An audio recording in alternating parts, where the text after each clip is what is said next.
Hey guys, welcome back to my channel here. This is Pedro Fame, and just wanted to let you guys know I am back with another video. I know my State of the McLaren video probably didn't do too well. I didn't really like that video too much. I put it out there because it was another video for the week.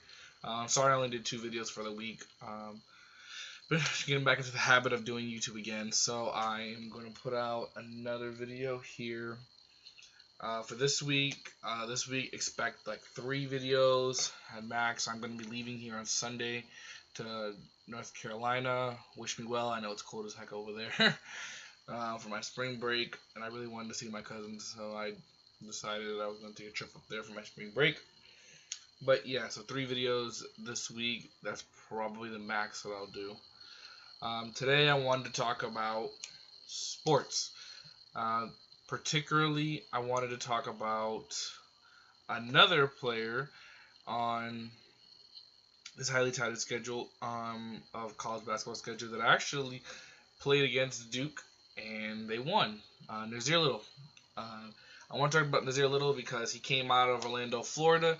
I am living in Orlando, Florida, and I have not gone to see him personally play the times that he was in OCP for high school, but I've heard a lot of things, had a lot of friends that went and saw him play, see him in tournaments, see him in the AAU games, and tell me how he's just a freak athlete.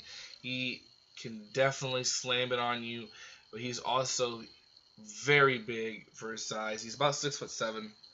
He's about the same height as Zion. They said maybe he's like an inch taller, but he is a thick human being. He is a big human being like Zion. He doesn't have the same kind of highlights as Zion. He's not as highly touted and highly put out there as some of the others, but he was a top recruit. North Carolina University did get him. He is currently their 6th man. I don't know why he's the 6th man. Roy Williams is really ticking me off with putting him as a 6th man, knowing that he has so much more talent, so much better talent that he could display. And I believe the reason why is because he wants to keep Luke May in there, which is a great player. And definitely Luke May cannot play the center position, which is, I think, another big reason why Nassir Little is on the bench, is because the way their positions are already laid out. You already have Cameron Johnson, you already have Luke May, and you already have your center already kind of a stable position, and Nassir Little plays that small forward, power forward position. I look for him more as a power forward just because of his brute strength and the way he plays. And he can play below the rim a little. He can play below the rim pretty well in terms of just hitting you and then giving you a good layup, or hitting you, slamming it. Zion's more of a finesse, while he's more of a punisher kind of guy. And he gave in the game against Duke, he didn't play too much, didn't really score. I don't think he scored more than like 6 or 7 points, but in the last game that he came out on against, he scored 21 points. He was a monster on the boards. He was a monster in the game. They had a huge problem with his physicality, and teams that don't have physical players up front to really guard him have a really hard time putting him away or trying to lock him away, because he's so good at just being able to power his way through and slam the ball very well. My biggest gripes about him is definitely his passing. Definitely needs to work on the court vision. His defensive awareness is good, but his defensive skills are very raw and lacking. He does not switch very well.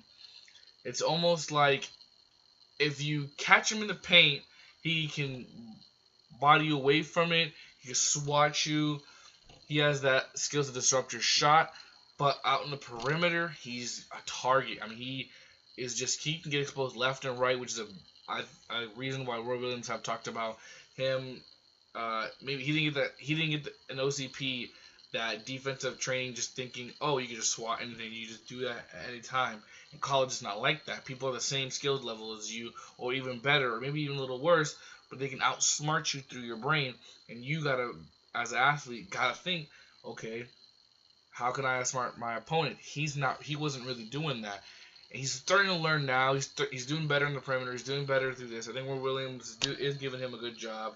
His, again, biggest problem is probably his shot. I mean, his shot is really shaky. Roy Williams has detailed it plenty of times why he can't put him on the floor, because he'll shoot himself out of the games, which is a big problem. I know he definitely would like to be a little bit better with that. Another thing with him is his, again, passing ability. It really hurts his passing ability when he's not able to shoot it. So other ways that he could probably do a little bit better is just getting into the gym, shooting a little more. Where he projects is, I've seen him go anywhere from 8 to 30. I mean, that in and out of itself for me is not good. I think he is honestly a lottery talent, and if anybody who doesn't select him in the lottery is going to be killing themselves and kicking themselves, because he is going to be somebody. He's going to do things. You just have to watch and see the growth and see how he does throughout his time in the NBA. He's not definitely a Rookie of the Year candidate by any means. He's definitely a 3 to 4 year project. He kind of reminds me a lot of Kawhi Leonard in terms of physicality, and I really appreciate that. I think that is one of the better things about him, that he can really fit in well with a team like that. A team that I thought that he should definitely be better along with is, if you look at the way that everything is put together, I think Charlotte would be a great situation from him. Miles Bridges, being athletic, being able to take over a game defensively, especially because they need the defensive help. But the teams that are probably going to be out there really looking for him should be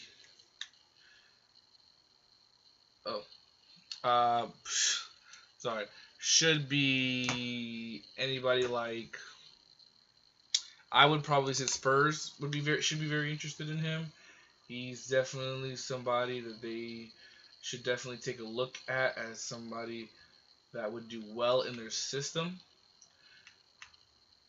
And another thing, I wouldn't like to see him go to Phoenix or any of those other places, because he needs a strong head coach like a Roy Williams to really get him moving and get him in the right positions. So for that's my video today, guys. Hope you guys enjoy. Like and subscribe, and don't forget to leave a comment and see what you guys want to see next. Have a nice day.